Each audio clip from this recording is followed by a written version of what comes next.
All right, all right. What is up, everyone? OJ over here from Player Essence. Hopefully, everything is going good and we are live. Sorry about that, guys. We were supposed to start up a little bit earlier. Went straight into it. So, what's up to everyone? OJ over here from Player Essence. What's good? I'm not sure when you guys saw when I went live, but I was having just a little bit of issues with Streamlabs. For some reason, it wasn't starting up and it crashed beforehand. So, that was the reason why we were a little bit late. But it's all good. We are live now at this point. We are live with PE Live. So thanks to all of you guys for joining me today. Shout outs to the International Essence. Shout outs to all the cats watching from the UK, from Sweden. All of you guys, I'm doing this for you guys. But this is the life.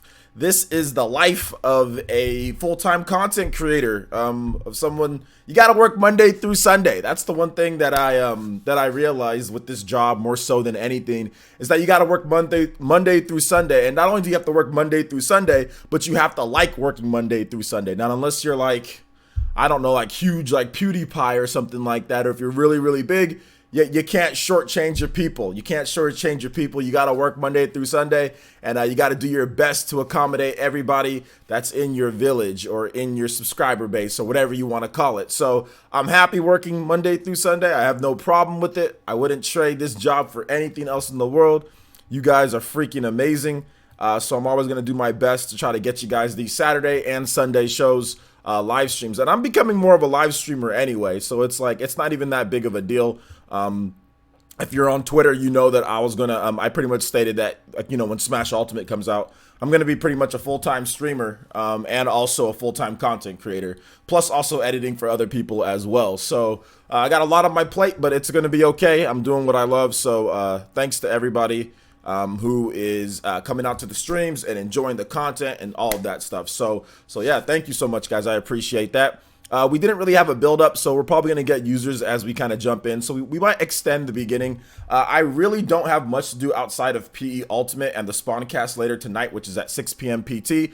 So I have a pretty much a free day after this. We're going to do this live stream. It's going to be a lot of fun. And then we're probably going to play some Smash Brothers afterwards for PE Ultimate. So yeah, look forward to that if you want to play some Smash Brothers. Some Ninja news real quick to go over on the channel. We have added some new stuff to the live streams. Live streams will be getting a bump in quality. I'm going to make sure I say shout outs to everybody, so don't worry, guys. The shout outs are coming. But we're going to be getting a bump in quality. We got new alerts for stuff. We're going to be getting a little bit of a new stream layout once Smash Ultimate comes out, maybe towards the November range. We're going to be getting a little bit of a new layout. I'm going to try to see if we can clean things up a bit, but I've already made a lot of behind the scenes and other stuff type of improvements. We've added in, of course, the stream boss, top stream ninja, all the stuff at the top. The Mama Mercy approved is back. You know what I'm saying? So we got the social media. So we're already making more improvements to the stream, and we'll continue to make improvements to get you guys the best experience possible. So thank you guys for all the support on that one. Last night, we had a number of live streams. Last night was freaking crazy. We had 3 separate live streams last night. We are uploading those on Player Essence, the YouTube channel. So just make sure you guys check that out. We already have 2 of them uploaded. We have the Rollins With You Final Remix gameplay. The first part of that, you guys are watching that. That has over 1K views. And then we also had Player Essence Cross Nintendo. That was also uploaded early this morning. And then the Buck Bumble stream will probably go live right after this. So if you missed the Buck Bumble stream from last night, that was absolutely hilarious. But you can see me getting more and more determined as I play through the Buck Bumble game on the N64. So shout outs to Andre Wine once again for sponsoring that stream. Also for YouTube members as well as Patreons, I uploaded a before and after pic of me getting ready for the ninja training video, which I owed you guys from a long time ago on Patreon. And then also for the My Hero One's Justice. So if you're a YouTube member or if you're on Patreon, that's up. You guys can check it out. I also put a little bit of text as well. Gave you guys a little post. So you should be able to check that out if you want to see that. So that's up as well. What else do we got? I think that's it for Ninja News. I don't think there's really anything else that I can think of that's like going on. Saturday evening. Yeah, I know it's in the UK. Is it Saturday evening in the UK here? Yeah, okay, yeah, because it's 10, so you guys are about, what, 8 hours ahead? Yeah, so, yeah, there you go. Shout out to Wind Up Penguin. Good to have you here. It's always good to make sure that I can accommodate you, because I know, you know, you have to sleep. You and your UK and the UK times, you guys have to sleep over there while I'm up up and fine while it's 5 o'clock p.m. here where I'm at in the West Coast. It's like really late where you're at. So shout outs.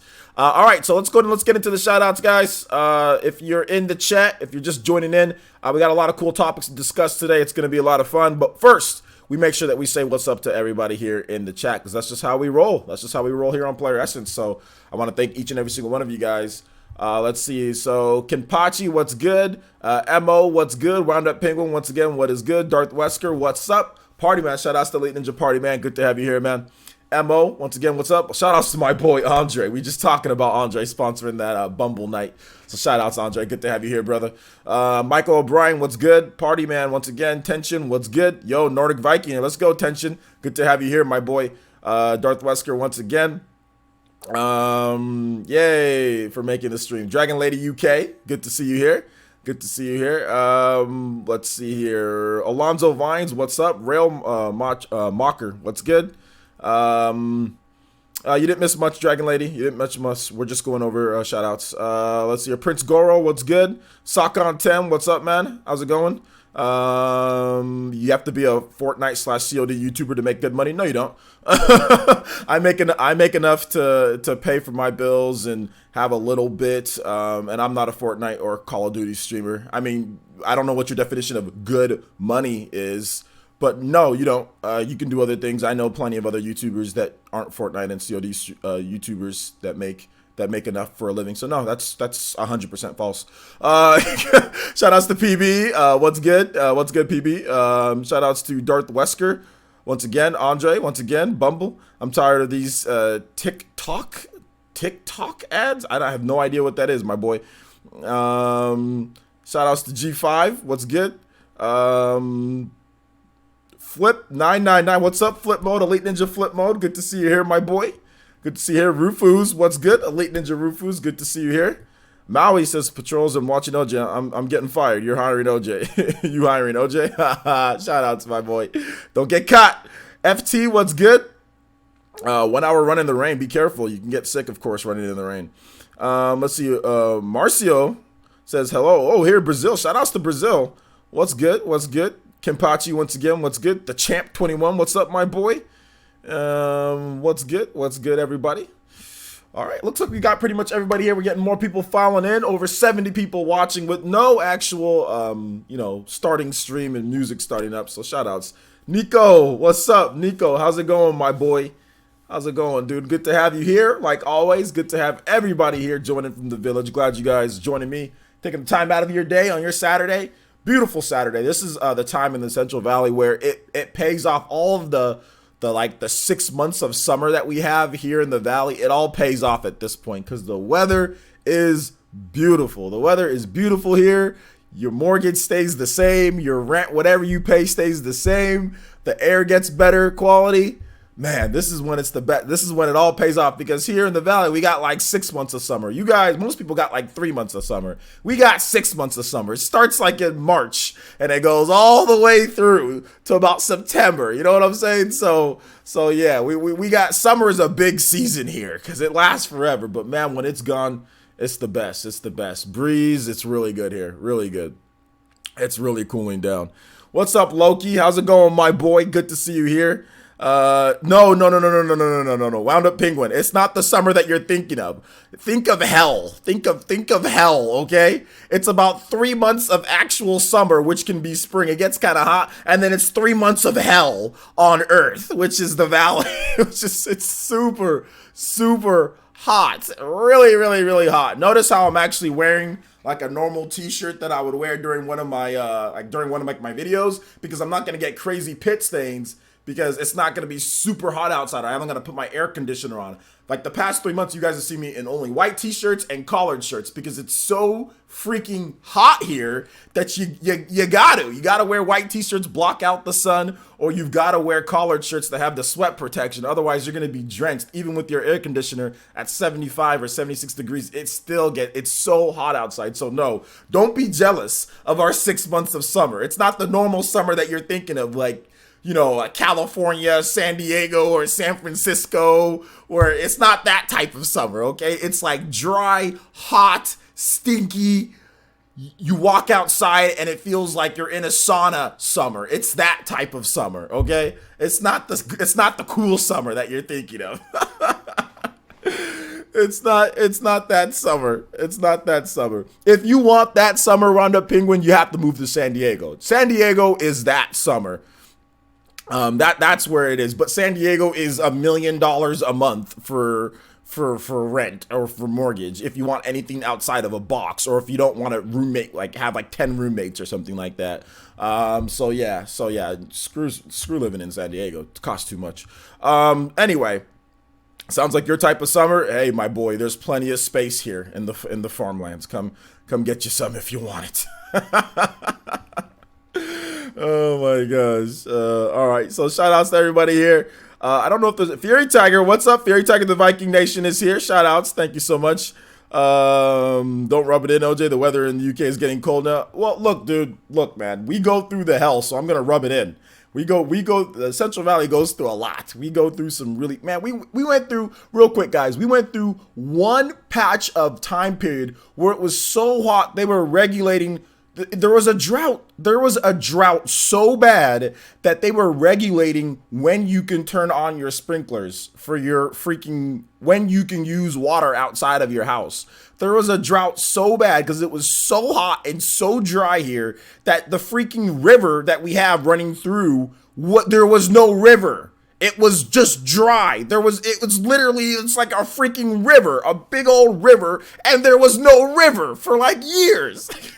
The river was gone. It's there now, but it was gone. And the freaking government, the local government would regulate how and when you turn on to sprinkle. So people had dead grass because you can only water your grass like on Tuesdays and Thursdays or something like that. It was a couple years ago. That's how bad the drought was, my boy. There was like no moisture outside. It was slim pickings. It was like the Great Depression, but with water. My boy, I don't know if anybody, you guys want this.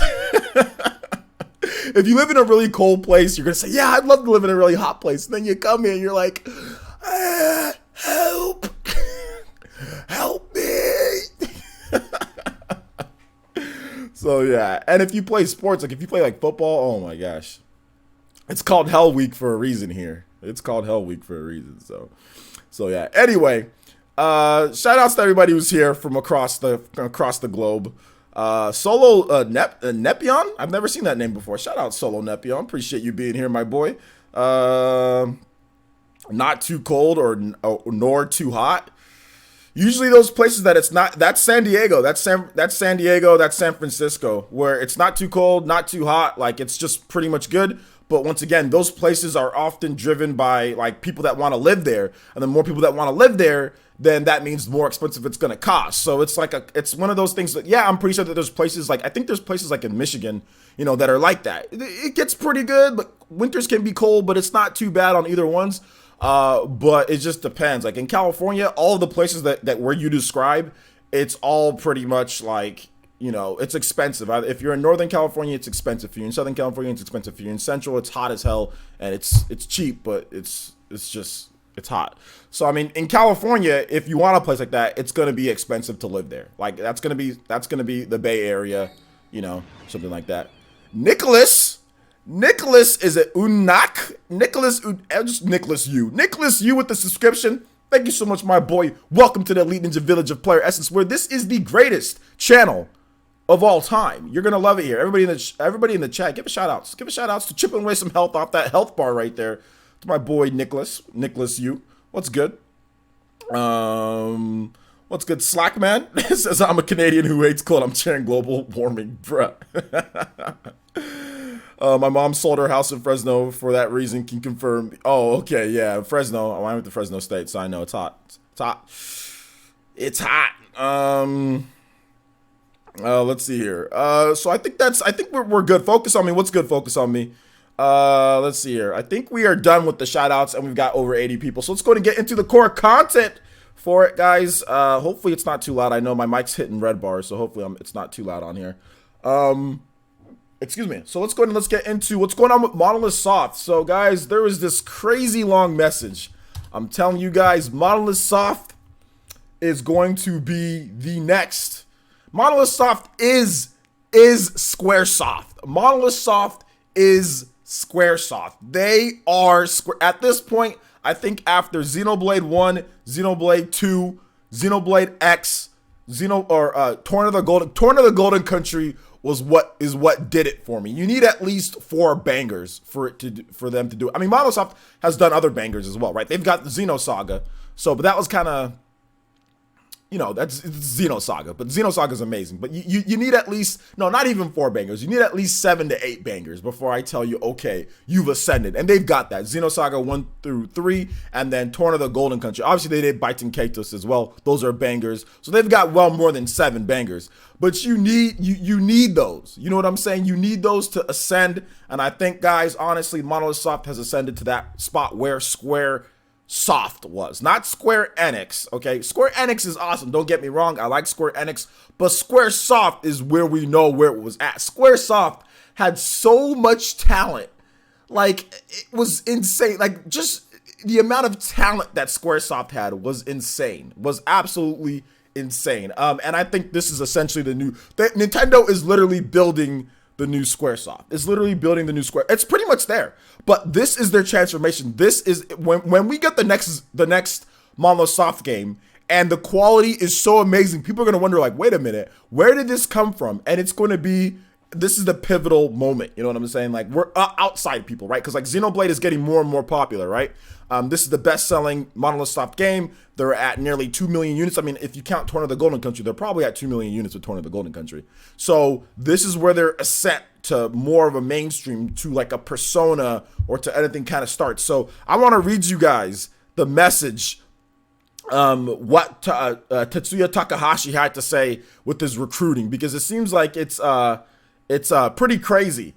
So here's what he had to say. And also shout outs to Nintendo Everything. They're getting kind of snippy with the translation. They get at the end of the translation, they say, if you use any of this translation, please be sure to source Nintendo Everything. Do not copy its full contents. Well, I'm not going to be copying its full contents, but I'll be saying its full contents, because no offense, Nintendo Everything, but information is information. Doesn't matter if you translated it first or not. I'm going to say the whole thing. So come at me, Nintendo Everything. Shout outs to you guys. I love what you guys are doing, but I mean, that's snippy. But we're gonna say the whole thing. Sorry about that, Nintendo Everything. What is going? Oh snap! Oh my God, my boy Andre has awakened. The Renengan with the $50 donation. My boy Andre. He said just to test it out. Oh my gosh, yo! I didn't think you were gonna test it out this time. I was gonna do a different I was gonna sync up Sasuke's music with it, but I didn't. I didn't think you'd do that, my boy. I was gonna have the Sasuke sync music with it. It had the Renengan unlocked, but yo, let's go. Shout outs to my boy Andre. Yo, with the $50 says, we gotta check out the new variation. My boy, you've unlocked the Renengan. Hopefully you like that one. You are stealing souls in the chat. So everybody give a shout outs to the huge Renengan user, my boy Andre. Once again, top ninja. My boy is freaking killing it this week, man. And we got a pretty cool thing that we're going to be announcing Monday as well. So shout outs to Andre, man. Top ninja absolutely bodied me in the Streamlabs with the boss. Andre's the Streamlabs boss. So I'm not sure if anyone's going to be able to top that though. Shout outs. How'd you like the alert there, guys? Did you guys like the stealing the soul with the Renengan? How'd you guys like it? I like that one. It has the Renengan like unlocking sound, but it's also going to be synced with Sasuke's music as well. I like that one. We're going to play it again. I think that one was cool. I like that one. Like I said, we got some more. Like, we're going to have a ton more variations too. That one was just one of them, but we got to let you guys see that again. Look at that. Oh my gosh, dude. Shout outs my boy Andre. Let's go. Stealing that soul with the Renengan. All right, so let's go and let's get into, and once again, no shots at Nintendo Everything. No shots there. But let's go. We're gonna go ahead and read the message here. So we're hiring for our foremost project and calling out to all participants. Now there may be people who are thinking, we're a bunch of Monolith Soft employees laid off. those people can rest easy. There aren't any vacancies in our primary production staff, and everybody's doing as well as ever. So they didn't let anybody go. They just did it as well. So there you go there. With that one. Oh my God, yo! My boy Andre, he's testing out all of them. The Resent Shuriken, the $40. Shout outs, my boy, hitting us with that Resent Shuriken, $40. Yo, that sound is freaking weird in the eardrums.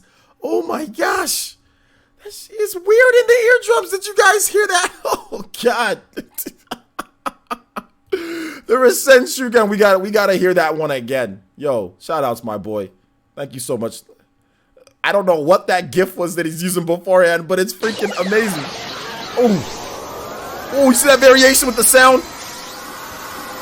Ooh, Resent Shuriken. Shout out to my boy. Thank you so much, Andre. Appreciate that. Really do. So why are we recruiting now and then? The answer is quite simple. We're low on manpower. The primary production staff's motto, if you will, is to be the selective few. And that isn't changing. But there are limits to what we can do. Compared to other companies' projects of similar scale, we got a lot done with quite a few people. Every individual member's responsibilities are clear, and there's a payoff to that. That being said, however, there are things that are just out of our control. Little issues that we can't attend to as attentively.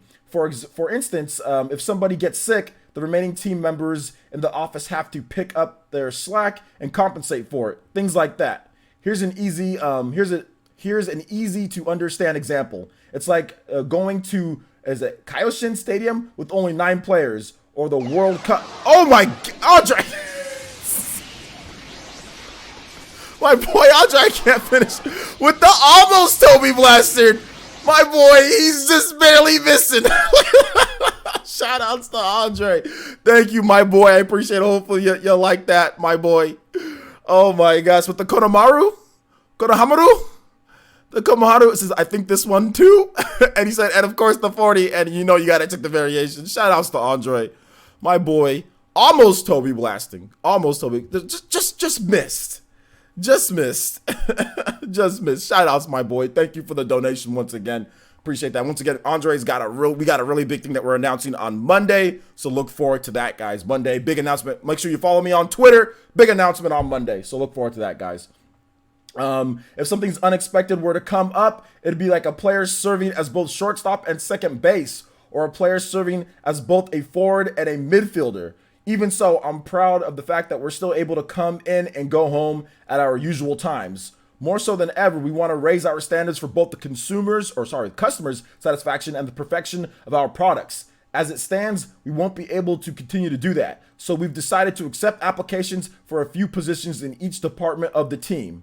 I'd like to extend particularly a big invitation to applicants interested in becoming programmers, map modelers, and level designers. Naturally, programmers are the cornerstone of games development. To that end, we want to strengthen the relationship between them and the game map that are Monolith Soft's strong suit.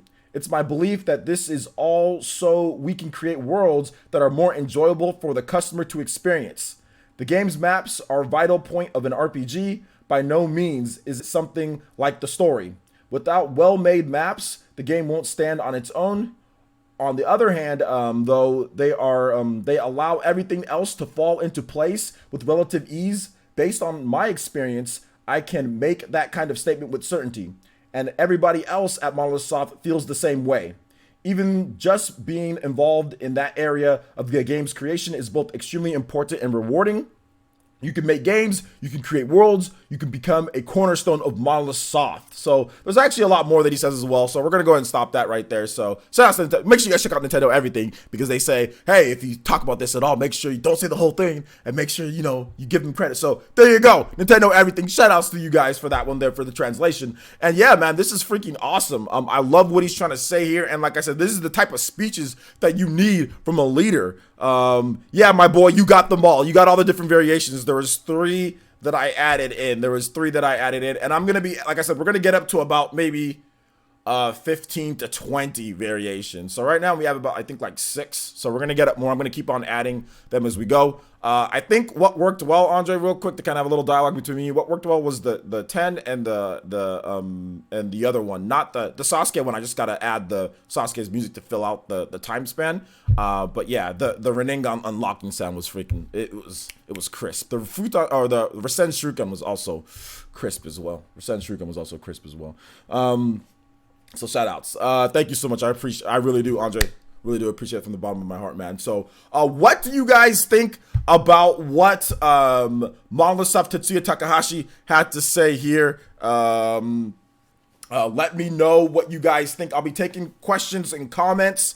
If you guys got anything to say on that, let me know. I'll be more than happy. Just tag me, #PlayerEssence, @PlayerEssence. But I honestly feel, guys, that like he's trying to build the next. Like I said, this is Final Fantasy to me. This is the real Final Fantasy. This is the continuation of what they're trying to do. After I played Torn of the Golden Country, that was when I was like, okay, Monolith Soft is the top RPG developer. And Intelligent Systems, it's tough to put Intelligent Systems in there because strategy RPGs are just so much more different from what like regular RPGs do. So Intelligent Systems is still there, but they need to bring out their first HD game. Like HD for Monolith Soft is going on how many years now? Xenoblade Chronicles X. So they've done that before on Nintendo's previous generation systems. Intelligent Systems, they haven't made an HD title yet. You know, they haven't fully made an HD title, so they're still behind. I mean, we got Fire Emblem coming up, so we'll see how Fire Emblem Three Houses does. But Monolith Soft has made 3 HD titles at this point, right? Because you had Xenoblade Chronicles X, you had Xenoblade Chronicles 2, Torn of the Golden Country, and Xenoblade Chronicles 2. So they've made technically, 2, but really 3 different games on HD systems, whereas Intelligent Systems has 0. You know, so we have to wait and see Fire Emblem Three Houses. But right now, like, Monolith Soft has the edge, in my opinion. Monolith Soft has the edge for top RPG studio. And then I'd say followed by, for me, followed by Intelligent Systems. And then probably followed by the Persona team, Persona 5 and all that, just Atlas, you know. So that's my ranking for RPGs, basically developers, guys who specialize in that. So yeah, Nintendo has a stable series similar to PlayStation having Final Fantasy. Nintendo has essentially like 2 stable RPG series, 3 actually. They have Pokemon, they have Pokemon, Xenoblade, and also Fire Emblem. So they have 3. In terms of popularity, Final Fantasy is obviously more popular than Intelligent Systems, Fire Emblem, and Xenoblade, but it's not more popular than Pokemon. Pokemon does better than Final Fantasy. So, I mean, you know, it's kind of wedged in there, but yeah, Nintendo has 3 solid RPG series that they can go with, you know. Intelligent Systems did Paper Mario Color Splash, but that's not the real Intelligent Systems. That's not the real Intelligent Systems, in my opinion. That's Nintendo telling them to do something. In my opinion, I don't think that's Intelligent Systems spreading their wings. I'm not gonna give them credit for that. No, I'm not gonna. That's Miyamoto, in my opinion. That's Miyamoto. That's Nintendo. That's not Intelligent Systems. I don't believe Paper Mario: The Thousand-Year Door. That's Intelligent Systems. The original Paper Mario. That's Intelligent Systems. Sticker Star and Color Splash. That's not Intelligent Systems. That's a skeleton crew. That's a ghost. That is a programmable bot that says, "Oh, this is Intelligent Systems," but that's not their DNA. That the Color Splash. Look at the quality of Color Splash and Sticker Star compared to Fire Emblem. That's not Intelligent Systems. I know they're credited for it, but that's not them. That's Miyamoto. That's Nintendo, in my opinion. So let's see here. How am I doing? I'm doing good, Amiga Quino. How are you doing today? Let's see here. Players, are you speaking only of JRPGs? I think Bethesda's the top 3 for RPGs as a whole. I wouldn't put Bethesda in Intelligent Systems or Xenoblade or Pokemon. I wouldn't. There's too many bugs and glitches. I mean, I love Skyrim just as much as the next guy, but you can't put a game that's so buggy and glitchy next to like Xenoblade and stuff like that. In my opinion, you can't do it. When you talk about like the best, you can't sit and say, "I'll give them a pat." Oh well, there's bugs and glitches, all sorts of stuff. Oh, but they're just as because Xenoblade has just as much content as a Bethesda made game, and there's nowhere near as many bugs and glitches. So, trying to get all of our biases aside on what you like more, I love Bethesda games. I love Fallout. I love all that. But if we're just trying to be, hey, like putting it out there, you have one game that has a ton of content and no bugs and nowhere near as many bugs and glitches, and then you have a game that has a ton of content but a ton of bugs and glitches.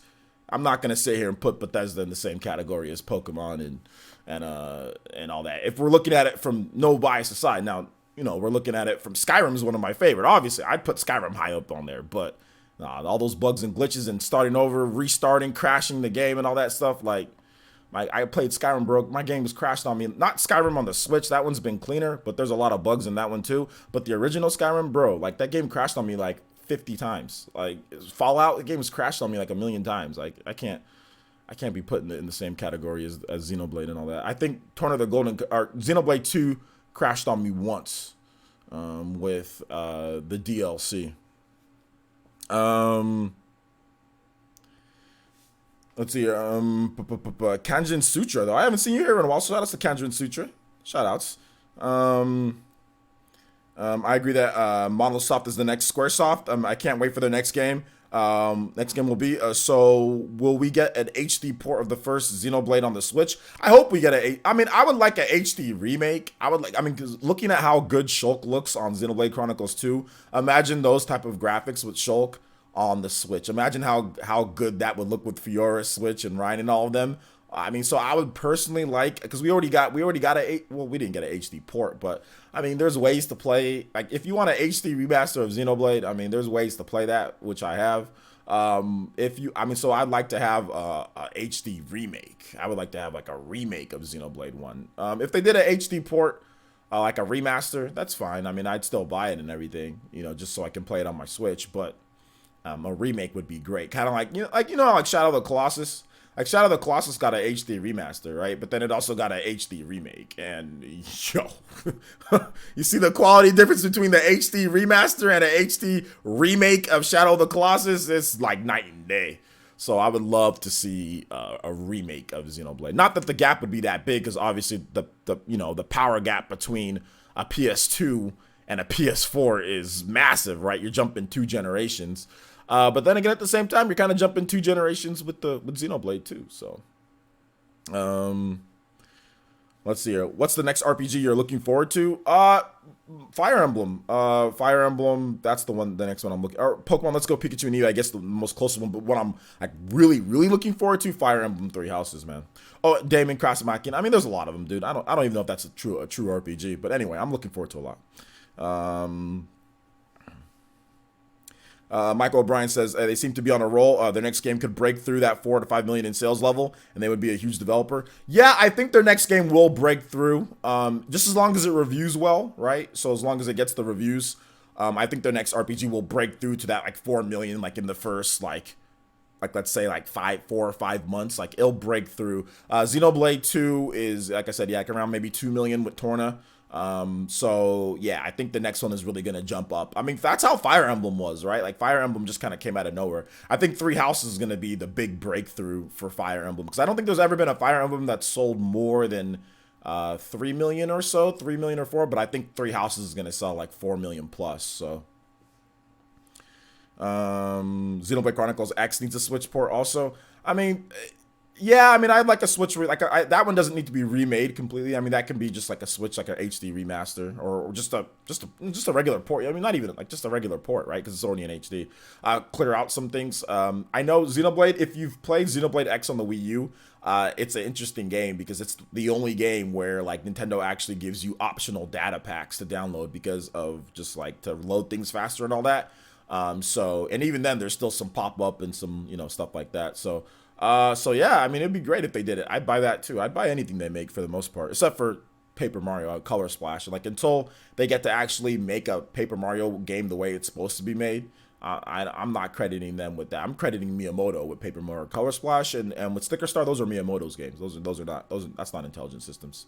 Like you don't go from Thousand Year Door to Sticker Star. That's insane. You don't do that. Even like the Super Paper Mario, like you even saw like with the Super Paper Mario and games like that. It's just like you don't go. Thousand Year Door is significantly better than any other Paper Mario game released after that. Like it's significant. It's like 10 times better than Color Splash. Like Thousand Year Door is literally 10 times better than Color Splash. Color Splash isn't a bad game, but how do you go from Thousand Year Door to what they're doing at this point? Is that really Intelligent Systems? Because I think Intelligent Systems is Thousand Year Door. That's Intelligent Systems. I don't know what that's Miyamoto. Color Splash, that's Miyamoto, man. Kajin Sutra, just hold on. That's more of a random question. Hold on to your random questions towards the end. That's deviating what we're talking about with Monolith Soft and kind of the RPGs that they're doing there. So just hold on to random questions towards the end. Let's see here. Players says, I'm interested in Fire Emblem, having never played one before, but I think you meant, but don't you think that the games look really plain compared to Xenoblade, for example? Absolutely not.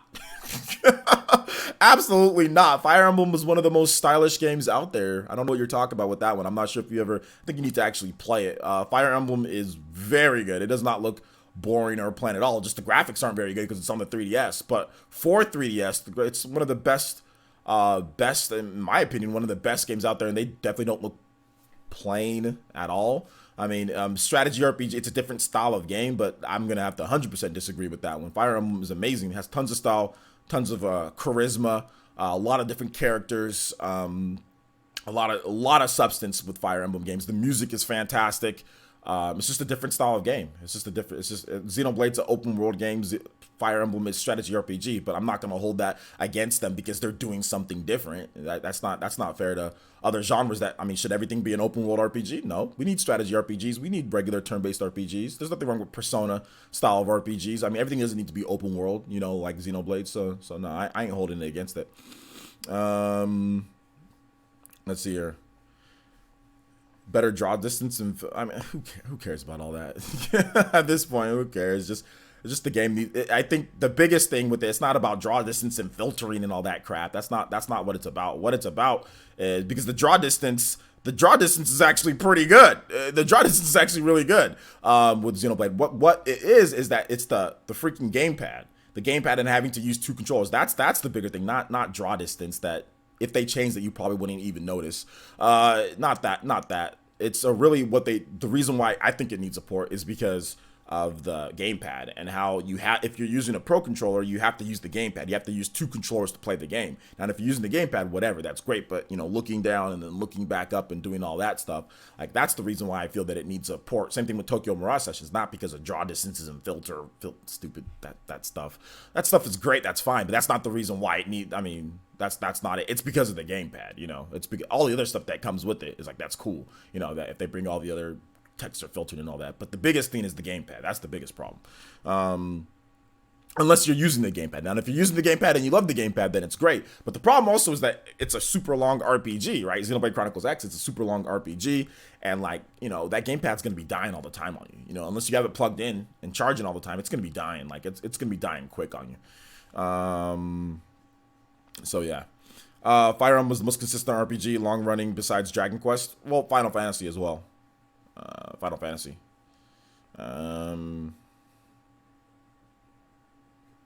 What's up, Fireblast? How's it going, man? The graphics on Three Houses look amazing. I don't see how you don't think the graphics don't look. How does it not look good? how does it look plain? I don't get it. I don't see it. I don't see what you're seeing, my boy. It's a strategy RPG, so they make the map bigger. But I mean, once you zoom in on Fire, I don't see how it's bad. You know what I'm saying? I'm looking at the screenshots right here, and it's looking pretty good to me. I don't see the problem. There's a lot more enemies on screen at one time because of the squads and everything, but I don't really see the issue. In my opinion, it looks very similar. The art style kind of looks similar to me actually.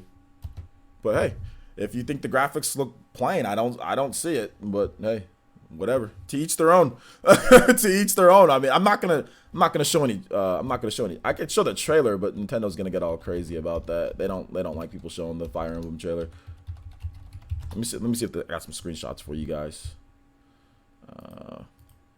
Yeah, I think we got some. Solo Nepion with the subscription. Thank you so much, homie. Welcome to the village. I mean, it looks good to me. I'm looking, like I said, I'm looking at the shots. Looking good to me, man. Looking good to me. But that's just my opinion. Like I said, if you think it doesn't look as good, that's fine. But nah, I'm good. I'm good with this, especially compared to what we had before, my boy, with Fire Emblem. I'll take this. I'll take it. Um, um. Oh, well, yeah, okay, then we could just agree. If you thought the environments looked really plain, we could just agree to disagree, you know? Then we could just agree to disagree. I highly disagree. As somebody who came off of playing Fire Emblem on the 3DS, I really disagree with that statement. I really disagree with that. Because I'm looking through the screenshots here, and I'm looking, they haven't really showed that many environments. They've only showed, like, some grass plains or whatever, some grasslands. They've only shown really one environment, so, so yeah, I'm just gonna I'll disagree, but like I said, we'll see when the game comes out. We'll see when the game comes out. Let's see here. Let's go ahead and move on to the next thing here. Yeah, I mean, I don't know, Spid Monkey. Like, people are gonna complain about everything. People complain about Xenoblade's environments too. Like, I've seen people, like, heck, I think, like, a lot of the people on the Juices Loose podcast, they've complained about Xenoblade Chronicles 2's environment. So, everybody complains about something. Everybody, because there's like a million zillion people out there in the world. So, everybody's going to complain about something and make a big deal about something. So, some people are going to like some things. Some people are going to hate some things. That's why we can just agree to disagree. Because it doesn't matter what someone says. If you think one thing, you're going to think that one thing. And anything else that somebody says, oh, no, I think differently. So just agree to disagree. I'm just gonna agree to disagree. Beard looking dope. Yo, shout outs, man. When was the last time I've had this beard for a while, so thank you. I appreciate that though. Appreciate that. If you're a member on my YouTube, you can see my before and after picture. So you got to see that a little early, so you can check it out. Since you guys are watching live, I guess I'll show you guys anyway. Since you guys are watching live, it'll be a nice little treat for those who are watching live. You can get a little snippet of it. So I'm getting ready for this ninja training, right, guys? So I'm getting ready for this ninja training that I'm doing and this My Hero review. So I'm gonna show you guys the before and after of me earlier back in March, and also not at this point, and my weight. So here's the before and after right here. I posted, like I said, for members, I posted that. You guys got to see it early, and you can see it whenever you want.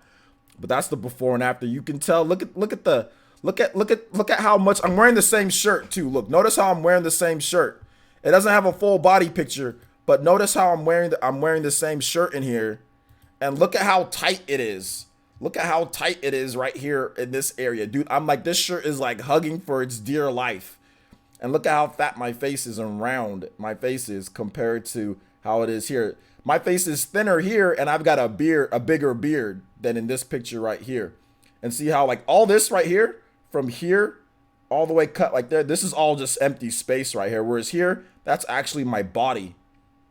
Like, all down right here, that's actually my body. Whereas here, this is all just empty space. The shirt's just too big because my clothes don't fit me now, like, as well. They fit me around my arms because that's how I get my shirts, and my arms are bigger. But, like, around my body, all my shirts don't fit me now. So this is 100. I'm about 187. This was, I think I was at 235 in this picture. I think I was at 235. But I was gonna do a ninja training video for you guys. But if I did a ninja training video at that weight, I blow out my knee. So I'm still trying to lose about another 10 pounds in the next 2 weeks. So that's gonna be tough to do. But if I get down to about 170, I know I can do the ninja training video, no problem for you guys. What do you mean by ninja training? You'll see. You'll see. Well, it's going to be a combination with my Hero review. So I'm going to be doing a My Hero review for you guys, but it's going to be a combination of both. It's going to be a combination of both, kind of built in. Back when I first started my Patreon, I said I was going to do like a ninja training video for you guys to show you guys some flips and stuff, but I'm just going to combine it with my Hero review. You forgot how I look with no glasses? I know, because I wear them all the time. Let's see here. The new hairline? No, the hairline's not new, my boy. It's actually the same. It's just a better edge up. And your boy just got edged up. Your boy just got edged up a little bit better. same far back receding, kind of big forehead receding hairline. Same big forehead receding hairline. Just a little bit better edge up. That's all. just edged up a little bit better. That's all. Oh man. All right, so let's go ahead and move on to the next topic here, guys. We're going to be talking about, was that 40 minutes? Yeah, we're going to be talking about, hold on, let me go ahead and let me reduce this back to normal size here. Man, why does it not last so long? Okay, there you go. All right, so we're going to be talking about where is Retro Studios? Where the heck is Retro Studios at? Where is this company at? Where is this publisher at? Where is this publisher? Where is this studio at? I want to know you guys' thoughts. Before I say anything, tag me at Player Essence, hashtag Player Essence. Let me know what you guys think about Retro Studios. Then I might say something or not. Just depends. So let me know. Tag me at Player Essence, hashtag Player Essence. Let me know. I'll let you guys talk. What do you guys think? What was Retro's latest game? Donkey Kong Country Tropical Freeze on the Switch. Thank you, Dragon Lady Gaming UK. I appreciate it. I'll have a shirtless picture for tier. I'd probably say Jonin tier and up. I'll do a shirtless picture for Jonin tier and up. So if you're Jonin tier, I'll do that later. I got a before and after shirtless picture. Although I can't find my shirtless picture from when I was big, OJ. I can't find it, so it'll be a normal picture. But that's for Jonin tier. I'm still self-conscious. I'm still self-conscious about my body, even though I got my abs back and everything. I'm still a little self-conscious. They're eating prime rib. You said El Chupacabra says while you're doing ninja training, Retro is doing grill training. I know, seriously, they've been eating prime rib for like 5 years now, dude, and have no new games.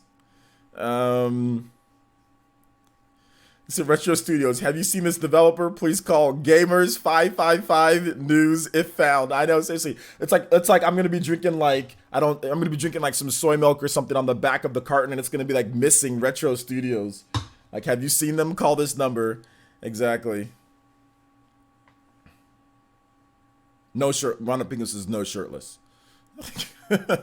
Like, no shirtless. I'll do it for the tier 3s and up. Jonin tiers and up. I love my body. I wish I had a before and after. Did you lose a lot of weight, G5? James Walter says, they have been working on Steakhouse, which is the daily special, is prime rib. All right.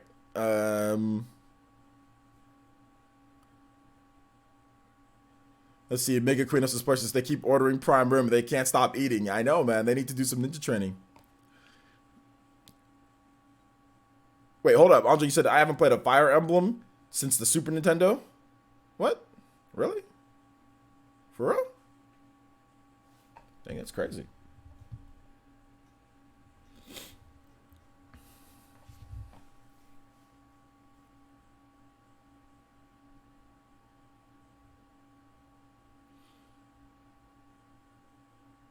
I didn't say don't show us. I was kind of shocked. Oh, you were kind of shocked. Oh, my bad. Is that the shocked symbol? I should have looked at it. What is it? Oh, astonished. Yeah, you're right. Astonished, shocked. Yeah, my bad. I should have hovered over it and should have known exactly what that emote is. My bad. Sorry about that, Wound Up. Shadow King said 1982 says, I hope Retro is doing a Star Fox game. It's an actual Star Fox game, not the rumored racing game that we've heard about. Nah, man, you know what? To be honest, I kind of want that Star Fox. Like, it's like Diddy Kong Racing, they said. That's what it was being described as, like Diddy Kong Racing. I'll actually take that because I don't think we need a Star Fox game. Like a rail shooter, I think we've got Starlink Battle for Atlas. That's a Star Fox. No, that's a Star Fox game. If Nintendo goes back to being Star Fox, that's like it is before, like the on rails shooter type of thing, I don't think that game is going to be better than Starlink Battle for Atlas. You know, so I think we've got a Star Fox game. You can use Star Fox the whole time in that game. There's freaking different customization. It's free range movement. It's a space shooter. That is Star Fox. That is Star Fox. So I'm actually down to see the Star Fox racing game. I'm actually down to have that because we already got a Star Fox. We got Star Fox in a R-Wing shooting with freaking RPG elements. That's exactly like I said. I did a video on this channel. You just look up what Star Fox like could be on Wii U. Like I have a video that I did, and I literally explained Starlink Battle for Atlas, like to the T. Free range shooting, RPGs, holes, like upgrades. I literally explained that game back in like 2013. And so that's what I said I want a Star Fox game to be. And Star Fox is in that game. I'm good. I'm honestly good. I'd rather have them do a Diddy Kong Racing, but with Star Fox. I honestly rather have that. That's just personally me. Because then otherwise, if we get another Star Fox game, is it going to be just like Starlink? Is it going to just be, is it going to be like the rail shooter? Like I'm not down for a rail shooter, like a free range moving rail shooter. Like that was cool. Like I like Star Fox 64. I get it, but I don't know how much more they can do with that formula unless they make it like a completely open range shooter. Then that's cool if they do that. But then we'd be getting two of the same thing. Whereas like, where's Diddy Kong? I mean, like I like Diddy Kong Racing, so I want to see what they can do with that formula of what Diddy Kong Racing is like with boss battles and kind of going through. I'm actually completely down for that. So I'd have to disagree. Mo says questions. I think they're working on Star Fox Racing. Is it if it's real or their new IP? Yeah, I've heard that Star Fox Racing is definitely real. I've heard that it's definitely real. Soy milk does have estrogen in it. But it's not like I'm guzzling down soy milk, okay? I get plenty of testosterone, so it's not like I'm guzzling down soy milk. And I drink almond milk most of the time because that doesn't have it. So I drink almond milk. But yeah, like it's whatever.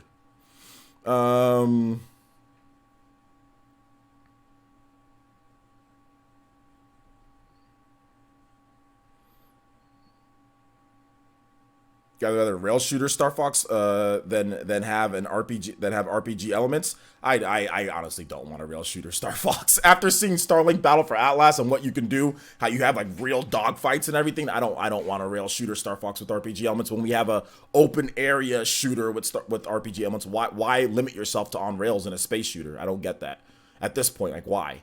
Like I don't mind if it's like for example, like you look at like Kid Icarus, right? Kid Icarus Uprising, that game has rail shooting elements, but then it also has a whole on ground foot section. So if they do like the whole rail shooting elements, like I want it to be like more of like a Star Fox Assault, right? Where you have on foot sections and you have sections to where you're going in 3D. Like a complete rail shooter with RPG elements is great. That's like a Panzer Dragoon type of deal. But I don't know if I want that for the evolution of Star Fox. I think that takes a step back from Starlink, in my opinion. I think that's a little bit of a step back.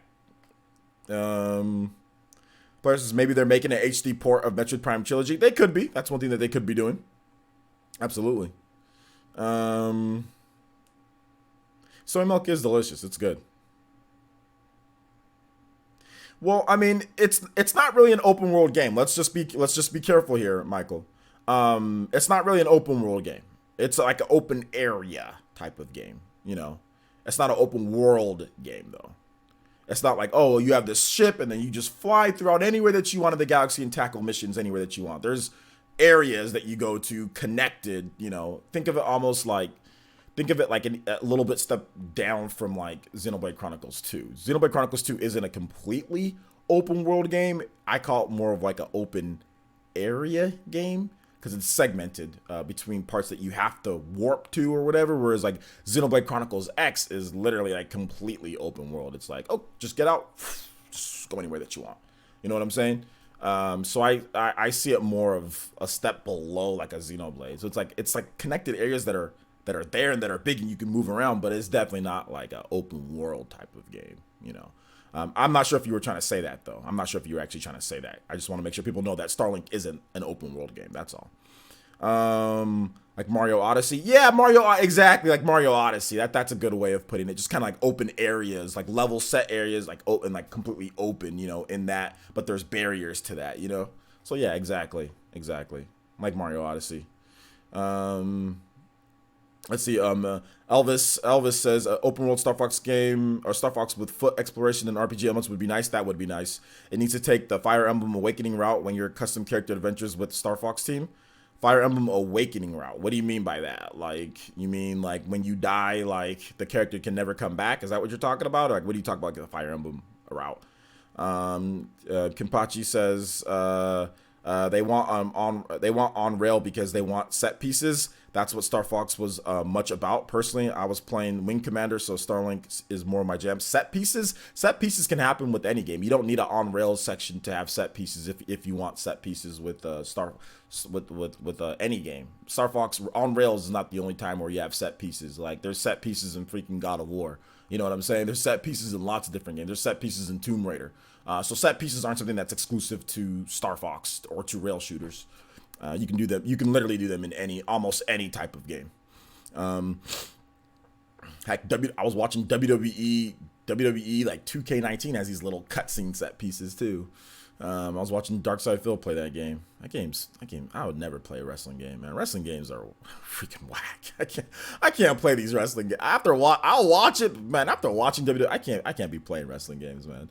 No shots. Actually, I just sent out a bunch of shots. No shots to anybody who likes wrestling games. But after watching WWE 2K19, I don't know why anybody would want to play that crap. But hey, shout outs to them. Shout outs to the people who like it. I'm not trying to hate on you guys, but I'm just saying I can't play a wrestling game. I can't play a new wrestling game. I can go back and play some of the old ones or something like that, but I can't spend my money or play wrestling games. I can watch it though. It was okay. Anyway, let's move on. Let's see. As your character is the Robin of the game, so you don't use Star Fox.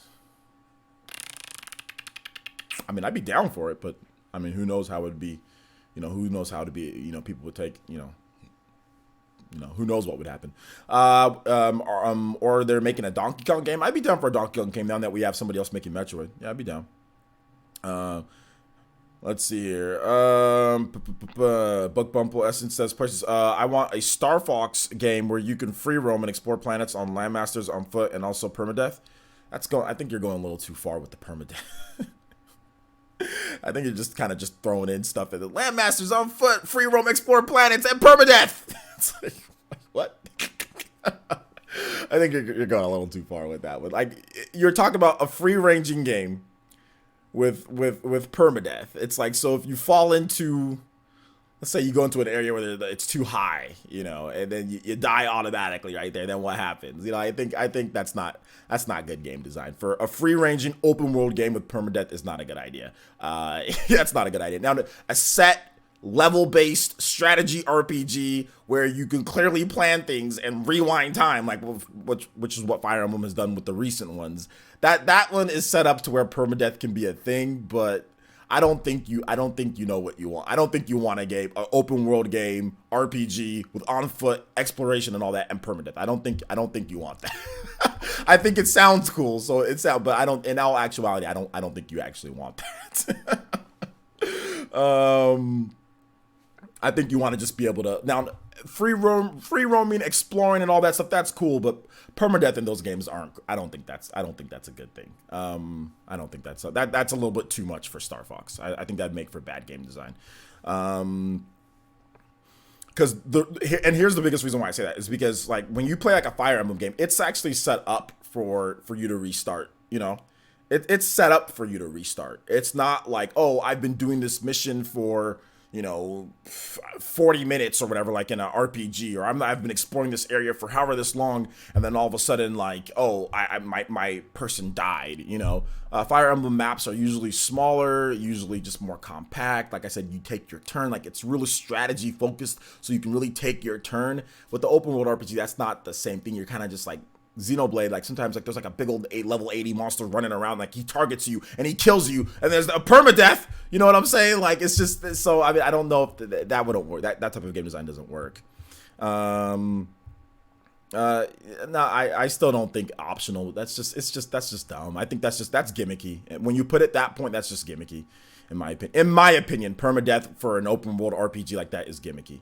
But that's just me. There's a reason why you don't see people do that, even though permadeath is a thing, right? But nobody has it in their open world RPGs. For the most part, nobody has it because then it becomes a gimmick. In my opinion, it becomes a gimmick. Although I think there's like a survival mode, like on Fallout. I think survival mode has that to where like if you die, it's over. But that's a gimmicky mode in my opinion too. Anyway, let's move on. Let's see here. What's up, Jeremy? How's it going, man? You said J2 Blue says, I think it's possible that Retro is working on 2 games, a completely new game and the rumored Star Fox racing game. Okay, that could be it. Maybe that's why it's taking them so long. I don't know what's going on. I don't know what's going on here with them. What's up, Avedon? How's it going, man? Um, wasn't Star Fox Adventure an open world type of game, and it failed? I wouldn't say that it failed. I think it sold over a million, for those who don't know what a mill is. A million. But I don't think it failed, no, per se. It just didn't do as well maybe as they would have hoped. But that wasn't the thing about it is that wasn't a Star Fox game, though. That was a different game, and then they slapped the Star Fox brand on top of it. So that wasn't even really like a Star Fox game, and it wasn't really open world either. Yeah, I understand. Like I said, I understand what you're saying, Buck Bumple Essence, but permadeath doesn't, like, there aren't many RPGs that do that. Tell me all of the RPGs that you've played that have permadeath, like open world adventure RPGs that have permadeath. You know what I'm saying? Like, you're just taking a cool concept from something else and trying to slap it onto something, and that doesn't always work with game design. That's the thing. Like, you have to factor that into, when did this person save? How long are the missions? You're just slapping on something that you like in something else and trying to say that it'll work for something. That's not how game design works. You got to see how long missions would take. You know, what you're going to be doing in there, what type of enemies are around there, like permadeath in Xenoblade Chronicles 2. What if you got randomly targeted by a high-level enemy and then you all died right there, then permadeath, game over. You know what I'm saying? So they'd have to literally not program having super high-level enemies around in the first part because they can instantly target you. You know what I'm saying? So it literally changes the way the game would be played, or what they would do if permadeath was like something. So that's what I'm saying. Like, you're just saying something that's cool from another game and trying to say, oh, well, it'd work here, but I honestly don't think it would work there, because you wouldn't get those high level enemies right there at the beginning of the area. Like, they literally have to completely change the way things are done so you don't die permadeath right at the beginning of the game. You know, so I just think that you're just slapping something on from something else and trying to apply it there. But there aren't many RPGs that do it because it's not necessarily a great game design. It's not a great game design to do. That's what I'm trying to say. Like, the reason why you don't see it is because it's not great game design for an open world adventure RPG where you're going to be playing and maybe not saved for however long, 40 minutes or 20 minutes or 30 minutes. There's areas that you're just not going to save, unless you're going to sit there and press pause and start saving every single 5 minutes because you're scared as hell that your person's going to die. You know what I'm saying? So I honestly think that you don't want that. I really don't think that you want that, but like I said, if you feel that way, that's cool. You feel that way. Let's see here. Michael Brent says, at what point should we start to believe the stories about there being real trouble at Retro? There are no real stories about that. There aren't anything real. It's just they're taking forever for their game. So you can believe it now if you want to. If not, then you don't. But there's no real actual facts or anything. Nope, I didn't get a copy of Starlink early. I'm going to go buy the copy physical. That's a random question, though, so hold on to random questions towards the end, guys. I'm not going to answer all of them. I just decided to answer that one. Yeah, you missed the Monolith Soft segment. This will be up later, Argo, so you can check it out, dude. Thanks for coming out to the stream after work, though. I appreciate that. El Chupacabra, absolutely. Adding permadeath for open world RPGs seems like a waste of development, because you're going to have to sit there and think, what if they die here? What if they die here? What if they die here? What if they die here? Oh my God, when was the last time that he saved? What if they die here? He's going to lose all that he got on this mission. What if they die here? Like, it's just, whereas Fire Emblem, it's mission 1. Here's the map. Oh, I'm going to restart. Oh, I'm going to rewind time. Like, it's like Fire Emblem, permadeath is set up for that because of how structured and set the game is. Permadeath in an open world RPG just seems like a waste of time and resources, in my opinion. Like, programming for that would be a nightmare. It'd be somewhat of a nightmare. And it'd piss off players. But hey, like I said, whatever. You got to get good. Yeah, right. You got to get good. Diablo 3 is coming to Switch at the November, very soon here, less than a month. All right, guys. I think we're good with the segment for retro. We're good with the segment for retro. Well, yeah, I mean, like, you like torturing games like that, but what if the game fundamentally changes the way? What if the game is worse because of it, though? That's what I'm trying to say. What if they don't do certain things that they were going to do because they have to make sure that that doesn't happen at this point or at this point or at this point. Like, it's one thing to be torturing, but then it's another thing for bad game design. Like, that's the difference, though, G5. Like, bad game design is bad game design, and putting permadeath in most open world RPGs would just be bad game design.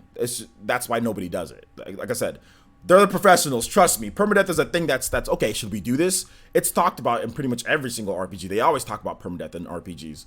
However, there's a reason why developers don't do it. You know, that's all I'm trying to say. There's a reason why they don't. And I'm telling you guys the reason why they don't. That's not because they want to go easy on you guys or anything like that. It's really it's just bad game design for most RPGs.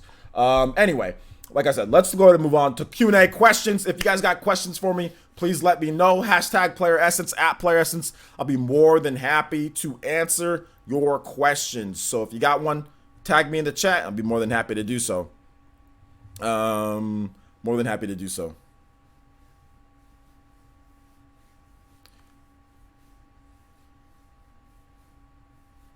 GameCube on the Switch. Well, they still need to put Super Nintendo and N64 on there, so I don't think they can snap their fingers and all of a sudden GameCube appears on the Switch. But yeah, that'd be cool.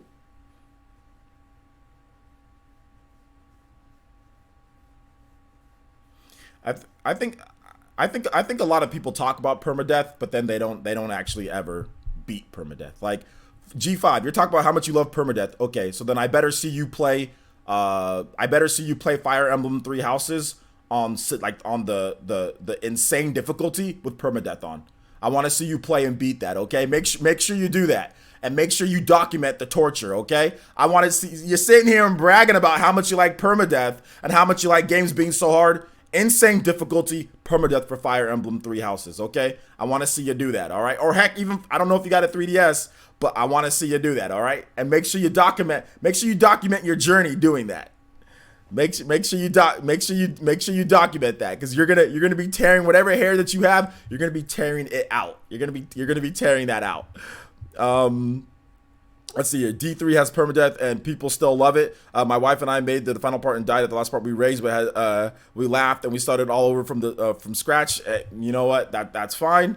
But although I've seen people run through Dark Souls in like Dark Souls 3, I've seen people speed run that game, because Dark Souls, you don't have to get everything. Dark Souls, you can literally just like run through towards the end. Like, I've seen people speed run that game in less than 2 hours. We're talking about like a real open world RPG, which Dark Souls isn't really that. Dark Souls is an action game with some RPG elements. You can literally run through the game and beat it. Like, there's a guy named Faraz Khan on Twitch, or on what is he on Twitch. I gotta give this guy a plug, because if you like Dark Souls, make sure you check out. People don't watch his stream enough, man, and he is amazing. Is he streaming right now? Oh, he's streaming Mega Man 11. But anyway, I'm gonna give him a shout out. So you guys need to check out this guy named Faraz. He speedruns Dark Souls. This guy right here. He's speedrunning Mega Man right now. So we'll watch him speedrun doing some Mega Man 11. But make sure you guys follow this dude on Twitch. He speedruns Dark Souls, and I've seen him beat Dark Souls in like less than 2 hours. Like, this guy is freaking incredible at Dark Souls, and he just runs right through the game. Like, he just gets a couple upgrades, blah blah blah. He does no run hits. This guy's freaking amazing at Dark Souls. So it's not the same as going through like an RPG like Xenoblade, you know, where you have certain parts that you have to do. You have certain. I'm gonna link his Twitch, his channel. So I'll link it if you guys can't. If you guys don't have if you guys don't want to type it in, I'll link it right here. Oh, you said Diablo 3. I thought you meant Dark Souls 3. My bad.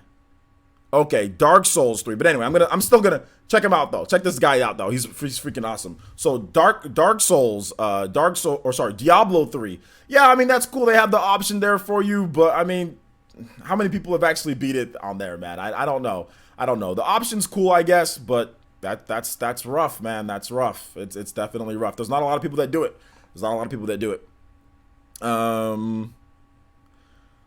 What's your estimate number of sales for Super Smash Bros. Ultimate in the first month? I'd say 5 million. I think 5 million is a safe bet. I would go first month sales. I would say upward of 10 million or so, maybe a little bit less.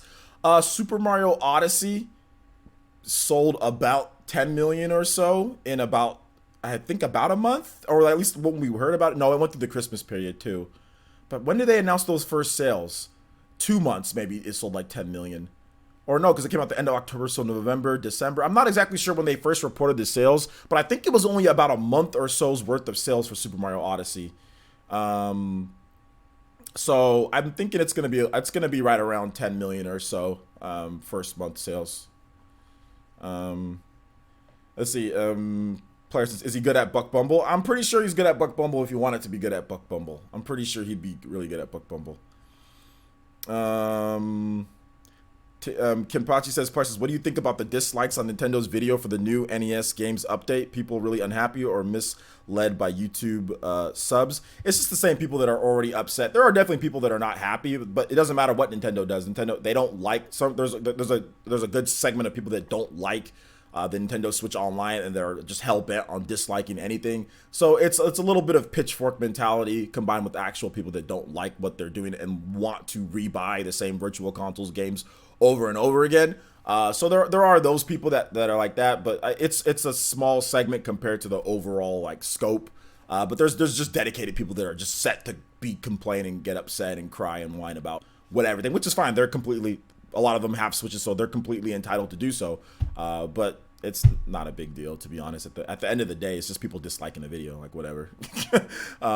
People were trying to make a big deal about it. Like I saw people make posts about it, and people, I'm gonna dislike. It's like, who cares? Like at this point, you buy the service or you don't buy the service. It's up to you. Like it's up to you. You can dislike whatever you want. You get the service or you don't get the service. If you want to express that you don't like the service, then express that. That's fine. But I don't care. Like people are like, people have asked me, what do you think? I'm like, I don't give a shit. No, excuse my language. I don't. I honestly don't care about I don't care.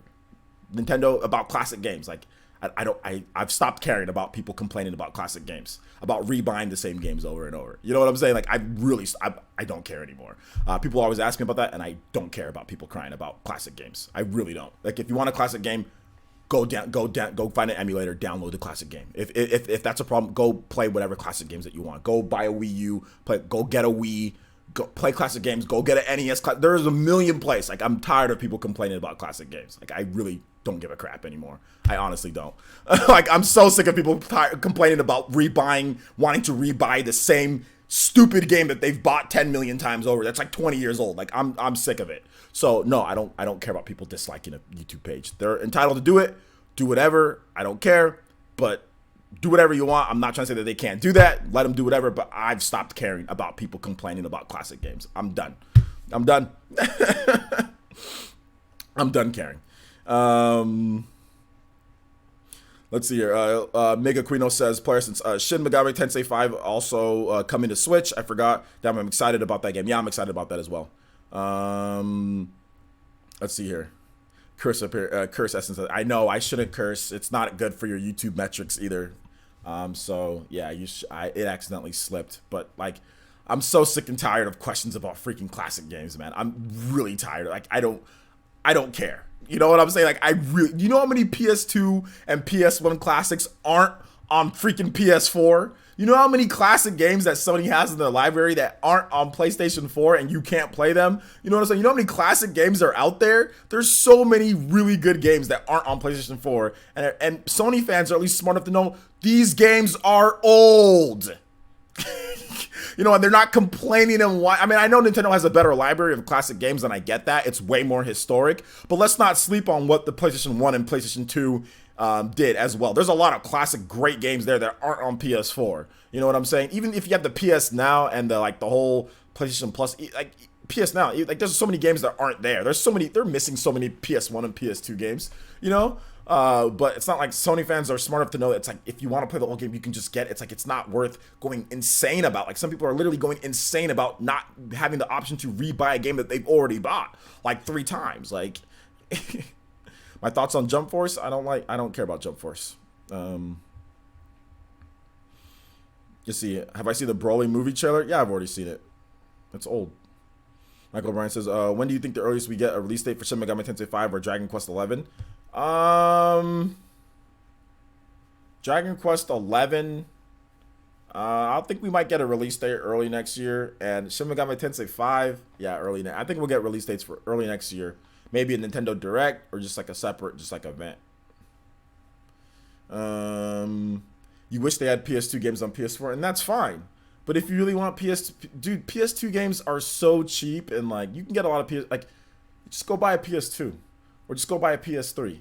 Just go buy the games. Like, get them down. If you want PS2 games, just get them down while there's still physical discs rolling around. Just like I wanted Xenosaga, right? I just went out and bought Xenosaga, or just there's so many different ways to get classic games, guys. I'm sick of people complaining about games that they've already bought.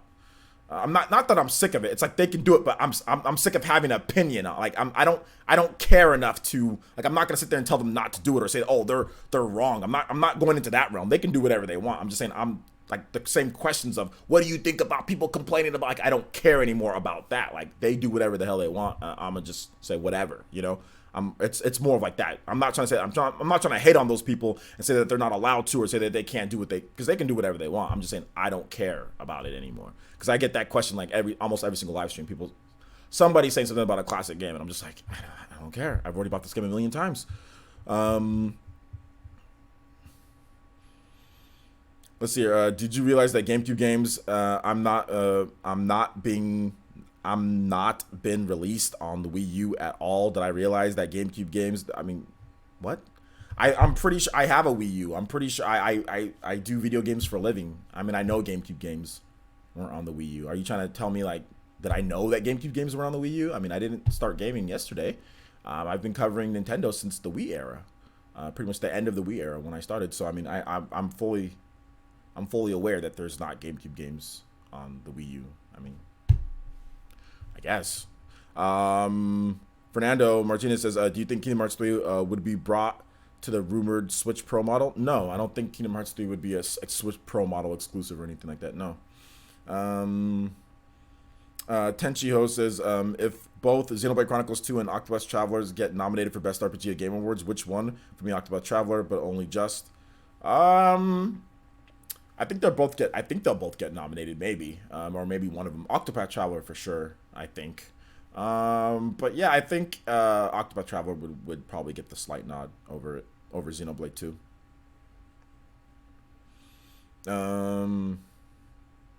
You don't like Persona, Travis Touchdown? Why not? Why don't you like Persona?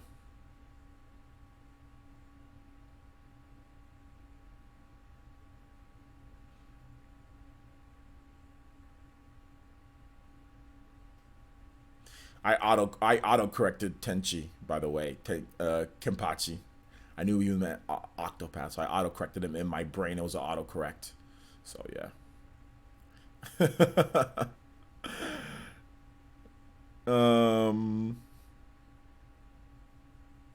Any other questions, guys? Have you ever finished Fire Emblem Thracia 776? Yes, I have finished that game, and that game sucks. I hate that game, and I hate it as far as like not as in it's a bad game itself, as in it's freaking hard. All of the old school Fire Emblems are really hard. I've beat most of the old school Fire Emblems, but yeah, I've played it on my PC, Thracia 776, because it's like hard to play without one. But yeah, save states, my boy. Whew, save states and praying. Save states and praying. That made me the true man. Your boy went to church every Sunday when I was playing Thracia.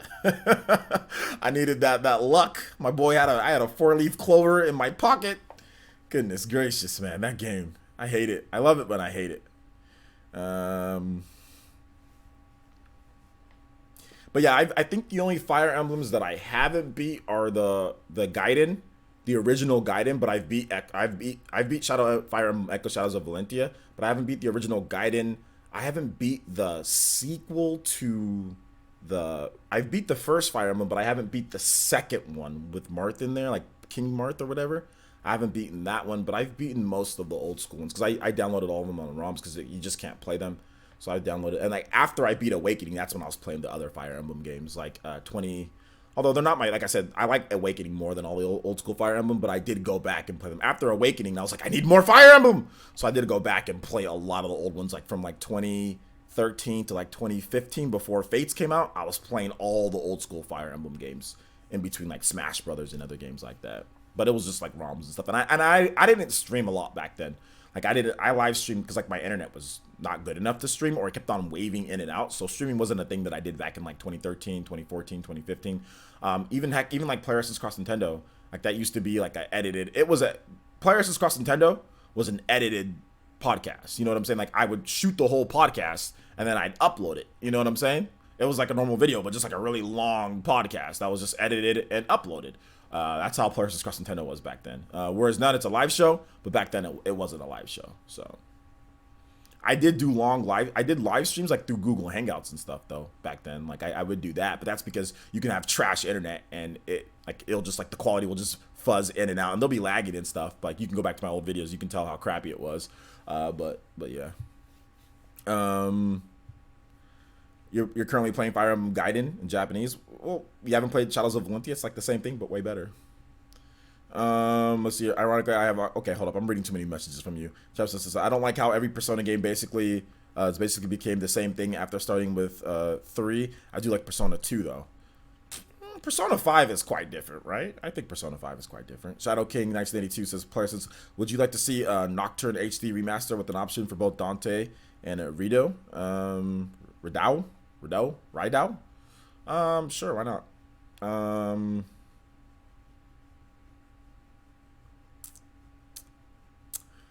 What else? Any other questions, guys? We're at about an hour 19, so we're good on time. We'll go for about an hour 30 on this one. We got over 120 viewers, so thank you to everybody who's joined in. Hit that like button, guys. I haven't said that yet, but hit that like button. If you guys have not hit the like button yet, hit that like button. Let people know. Retweet the stream if you can. We'll still be playing, so we'll still be going. It's so funny. Darkside Phil's playing WWE 2K19 right now. Now that I mentioned Darkside Phil, he's playing WWE 2K19 right at this point. Poison me.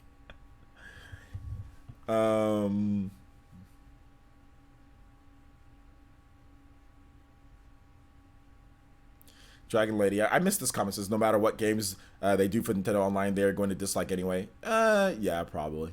I think maybe once it gets to Super Nintendo though, people will dislike a lot less. But like I said, it's whatever at this point. People have the right to complain. People can do whatever they want. They can dislike. They can be angry over video games. Let them. That's fine. It's all good. It's not a big deal. At least not for us. We don't work at Nintendo. Now for Nintendo, maybe they got to worry about that. Paint Fat Purple says, I Dragon Quest 3 full remake. You want a Dragon Quest 3 full remake? Is that what you're saying? You already played Shadows of Valentia, the experience, the original. That's okay. You just want to experience the original. Yeah, Shadows of Valentia is a lot better than the original. Obviously, it's a complete remake of the game. Any other questions, guys? Life advice? Well, PB, ask a question. You gotta ask a question. Ask a question, I'll answer it. You can't just say life advice. Give me a question. Give me a question about life, and I'll answer it for you. Let's see. DJ King Games says Sony has this new policy that force censorship or banning games, and it's Japanese games. That is. Yeah, I saw what you're talking about with the whole. Was it what was it? Senran Kagura or something like that, or what are they? What are they? The intimacy mode or something like that.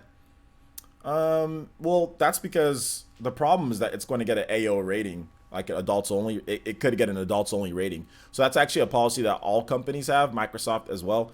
Anything that could potentially spark an AO rating is not allowed on any system. So I think that's the reason why that they're saying, hey, they got to change it, because it looks like it might get an AO rating. Unless you can tell me more information about it. Okay, hold up. Yeah, that mode is a full game on Switch. Like, what do you talk about? Like the Senran Kagura reflection? Are you talking about like the reflections? Shinobi, that one? The intimacy mode or whatever?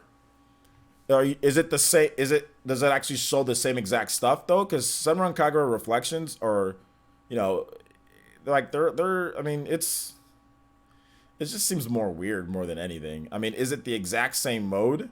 Is there more nudity? Like, what else is there? Is it exactly the same? I need to know more information.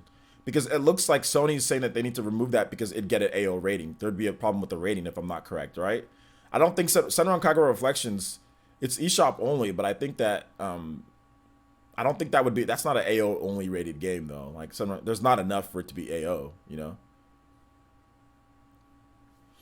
Do you think Bayonetta 3 and Metroid Prime 4 will be 2019 titles? I personally think so, but there's some people that don't think so. Isn't Reflections a Switch exclusive? Yeah, it is a Switch exclusive.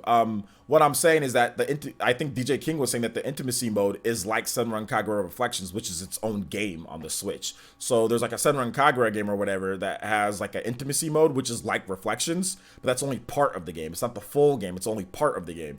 So they had to delay the game because they need to remove that mode for the Western release. That game is the full mode. The Sunrun Kagura Reflections is exactly the same. Both games were rated M already. Oh, it's the full game. All right. So maybe I'll talk about it in a PE news video. I need to research it a little bit more. Joe Munger says, "Am I looking forward to Starlink?" Yeah, I'm looking forward to Starlink. If you've been watching my channel, any video that I've done on Starlink, I said I'm looking forward to it. So yeah. Mark of the Ninja, and can you turn down the control sensitivity to like 1 on 20? Yeah, you can turn down the control sensitivity to 1. Yeah, you can. You can turn it up to 5, or you can turn it down to 1. And Mark of the Ninja, my brother says it's good. John from Spawn Wipe says that there's some frame rate issues, but my brother likes it. Let's see. Solo Nepion says, "Do you think the rumor about the new Switch is true, and is the reason why Nintendo delayed a bigger 64 gigabyte cartridge for it?" No, I don't think a 64 gigabyte cartridge wouldn't be like exclusive to the new Nintendo Switch. Like if there was one, I think the new Nintendo Switch rumor revision is true, but I don't think there's any that doesn't have anything to do with the 64 gigabyte cartridge. The 64 gigabyte cartridge would work on a regular Switch too. They're not reinventing the wheel here with the Switch revision. So no, I don't think that has anything to do with that. Count Nintendo says, when they eventually remake Fire Emblem Thracia 776, I wouldn't say when they eventually. That might not ever happen. Imagine they're all to make the game even harder with a Lunatic Plus mode. I'm not gonna imagine that because I don't have time to play a Lunatic Plus mode from Thracia 776. I mean, I'm not crazy. I've got a village to take care of. When you're the Hokage, you guys know how Naruto. You know how he's always tired. Not that I'm always tired, but you know how Naruto in Boruto, you know how the Hokage is always working, and sometimes, you know, at least in his situation, you know, his son resented him for that, you know. That's kind of like me sometimes, you know what I'm saying? Like I got more time than probably a Hokage, but the Hokage's time is very precious, and your Hokage's got to make sure everybody's happy in the village. So that means constant optimizations of Streamlabs. That means editing, you know what I'm saying, working. That means doing a lot of stuff to make sure you guys are happy. So honestly, I don't have as much time. Plus, I got to take care of my own family. I got my own little girl to take care of. You know, that means not always getting to play Lunatic Plus modes that take me 1,000,000 hours. You know, that means not always getting to play every single game. That means not always getting to buy and play and enjoy every single game that I want to, because I gotta work. And I gotta make sure that you guys are happy. I mean, look, I could be playing video games, right? This is the weekend. Could be playing video games. Instead, I woke up in the morning and I started posting stuff on Twitter, started posting stuff on the channel, taking the before and after pictures, optimizing the stream, getting more notifications. I started doing other things instead. Your boy's gotta work. So I don't always get to play everything that I want. So for me, playing a Thracia 776 in Lunatic Plus mode is not something that I'm going to be looking forward to. Maybe when I retire and I have a bunch of time, then yeah, but not at this point, my boy. Not at this point. I played way more games when I was in school. If you think that you don't have time at this point because of school, wait till you get a family and you got a career. When I was in school, I played all sorts of games because I study. Studying, that was good. Just, you know, I even had a little part-time job. I went to school, had a part-time job, and still played tons of video games. It was great when I was in college.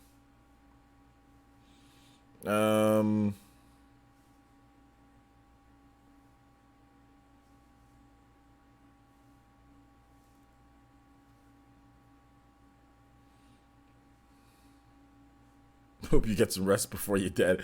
Easy, take it easy in a while. Yeah, I always get rest, guys. Don't worry about that. I always get rest. But when I'm working, man, when I'm up and I wake up, I'm ready to work. You know, I can't always, what I'm saying is that I don't have time to play video games as much as everybody else. So I don't have time to be playing Lunatic Plus modes and permadeath modes all day.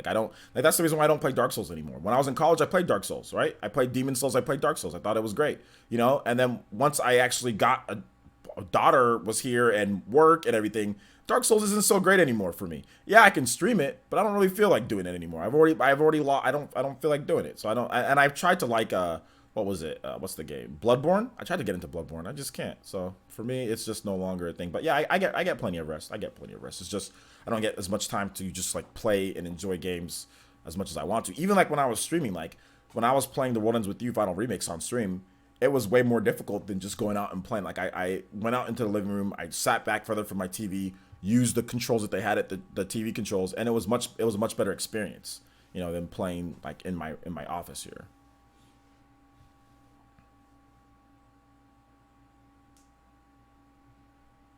Permadeath mode in Smash 5. Hype. Yeah, man. Let's do it.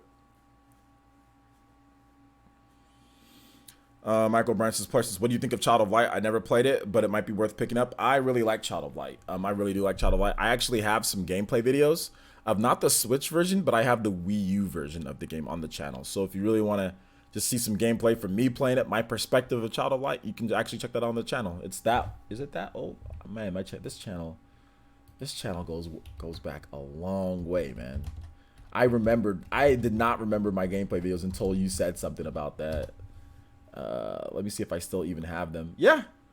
I have like a hard mode video. I have part 1, part 2, part 3, and part 4. I have a 4-part series of Child of Light on the channel. So you guys can check that out if you want to.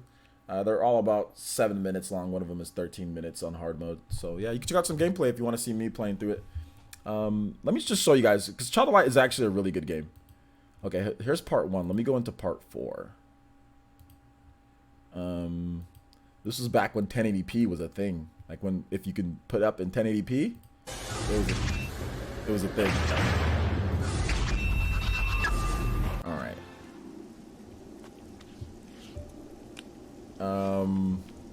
Let me display. Let me get into a battle.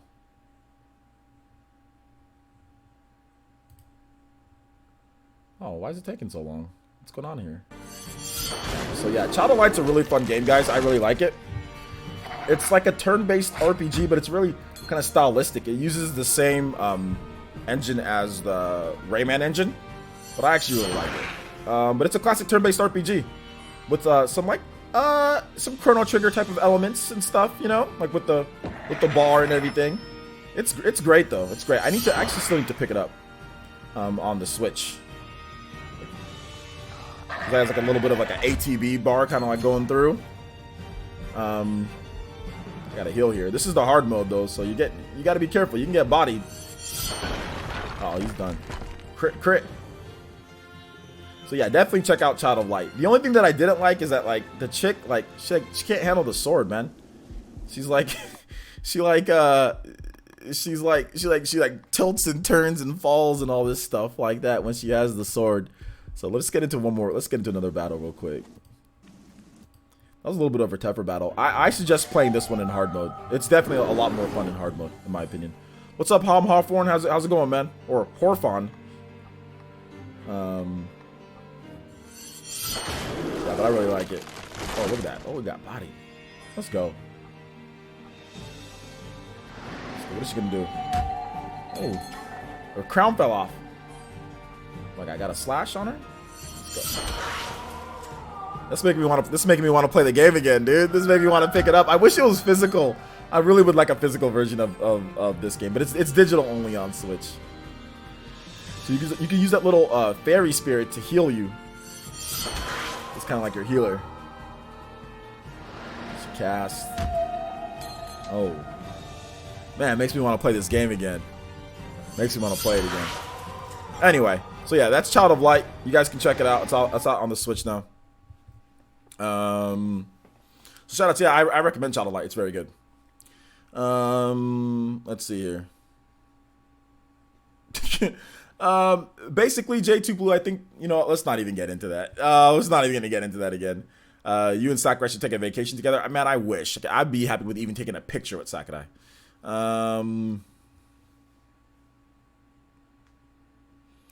Where's my Fire Emblem Path of Radiance? It'd be nice to be able to play my favorite Fire Emblem game on the Switch. Unfortunately, most of my games are storage right now. Okay. There you go. Old footage. Yeah, man, that was from 2014. 2014. So yeah, it was 110 views.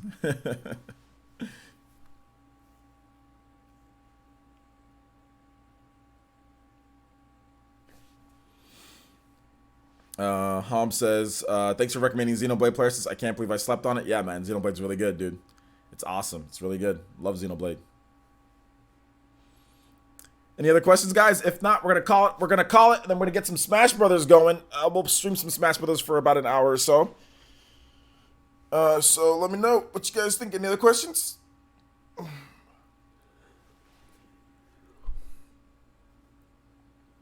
Yeah, man. Absolutely, Michael. Absolutely. Absolutely.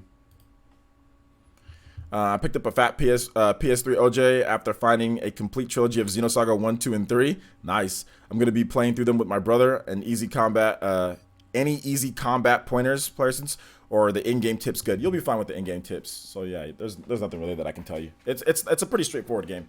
Until you get like Xenosaga 3 is kind of weird, but yeah, you'll be good. You'll be good. Just gonna do For Glory or against the Ninja. I'm gonna do I don't know. I'll probably do For Glory and against the Ninja if you guys want to play. So I'll probably start off with For Glory, and then if people are there ready to play, then I'll do against the Ninja. But let's go ahead and get that set up, guys. So don't go anywhere. We're gonna be playing some Super Smash Brothers. The work continues on the channel, but I love it. I love you guys. Obviously, it's great for us to have multiple live streams. So Joy-Cons while dying while you're playing. What are you talking about? I don't know what you're talking about. You talk about like on Child of Light? I'm not really sure. I haven't played Child of Light on the Switch yet. I need to pick it up. But anyway, we're gonna go ahead and move over to Super Smash Brothers on the Nintendo Wii U, not the Switch. Super Smash Brothers on the Nintendo Wii U. So yeah, thank you guys so much for watching. I do appreciate it. Don't go anywhere. Stick around. We got Smash Brothers content.